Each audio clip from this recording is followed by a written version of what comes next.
నారా రోహిత్ హీరోగా నటించిన 'ప్రతినిధి 2' కొన్ని సంవత్సరాల క్రితం వచ్చి మంచి విజయం సాధించింది. మూవీలో పొలిటికల్ సెటైర్స్ చాలా ఎక్కువగానే ఉంటుంది. అయితే ఇప్పుడు కరెక్ట్‌గా ఎలక్షన్స్‌కి 2 రోజుల ముందు 'ప్రతినిధి'కి సీక్వెల్ అయిన 'ప్రతినిధి 2' మూవీతో నారా రోహిత్ మళ్ళీ మనకు ముందుకొస్తున్నారు. అయితే 'ప్రతినిధి 2'కి సంబంధించి చంద్రబాబు గారు తన ఒపీనియన్ అలాగే ఓటు యొక్క ఇంపార్టెన్స్ గురించి కూడా చంద్రబాబు గారు మాట్లాడుతున్నారు. ఒకసారి ఆయన ఏం మాట్లాడుతున్నారో చూద్దాం.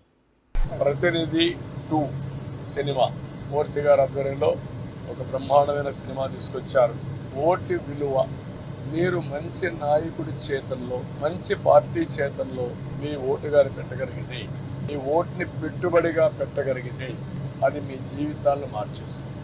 ఈరోజు ఒక ఓటు అనేది మీరు చాలా తేలిగ్గా తీసుకుంటున్నారు. మీ ఓటు వల్లనే ప్రజాప్రతినిధులు గెలుస్తున్నారు, ప్రభుత్వాలు ఏర్పాటవుతున్నాయి. ఏర్పాటైన ప్రభుత్వాలు ప్రజా విధానాలు తీసుకొస్తున్నాయి, పబ్లిక్ పాలసీస్ తీసుకొస్తున్నాయి. ఆ పబ్లిక్ పాలసీసే మిమ్మల్ని ఎంపవర్ చేస్తున్నాయి.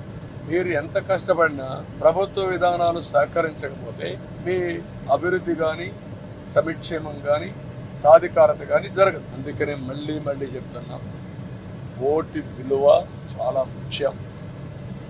ఓటు వేయకుండా పోవడం ఒక మాటలో చెప్పాలంటే దేశ ద్రోహమే అవుతుంది. మీకు మీరు నష్టం చేసుకుని అవుతారు. కాబట్టి అందరూ ఆలోచించండి. మేము కష్టపడ్డాము, మాకు ఓటేమని కాదు. ఓటు వేయడం అనేది మీ బాధ్యత. మంచి పబ్లిక్ పాలసీలు తీసుకొచ్చే వాళ్ళకి, ఎవరి పాలనలో మీరు సురక్షితంగా ఉంటారో ఆ పార్టీకి ఓటు వేయాల్సిన బాధ్యత మీకుంది. అందుకే మళ్ళీ కోరేది 13వ తారీఖు ఎవ్వరు ఏమారకుండా ప్రతినిధి సినిమా కూడా చూసి తద్వారా చైతన్యవంతులై ఓటు వేయాల్సిందిగా అందరికీ.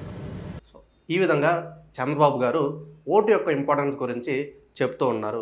అయితే చాలామంది ఆ ఎలక్షన్ డే రోజు ఓటు వేయకుండా ఒక హాలిడేగా భావించి చాలామంది ఓటు వేయకుండా ఉంటారని చెప్తున్నారు. అలాగే ఒక మాటలో చెప్పాలంటే ఓటు వేయకపోవడం కూడా ఒక రకమైన దేశద్రోహం కిందే వస్తుందని చెప్పి చంద్రబాబుకి చెప్తున్నారు.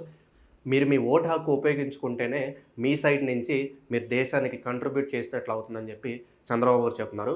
అలాగే తన పార్టీ అనే కాదు, ఏ పార్టీ అయితే మీరు బెనిఫిట్ పొందుతారో, ఏ పార్టీ రాష్ట్రానికి మంచి చేకూరుస్తుందో ఆ పార్టీనే ఎన్నుకోండి అని చెప్పి, కానీ ఖచ్చితంగా ఓటు హక్కును మాత్రం వినియోగించుకోండి అని చెప్పి చంద్రబాబు గారు చెప్తూ ఉన్నారు.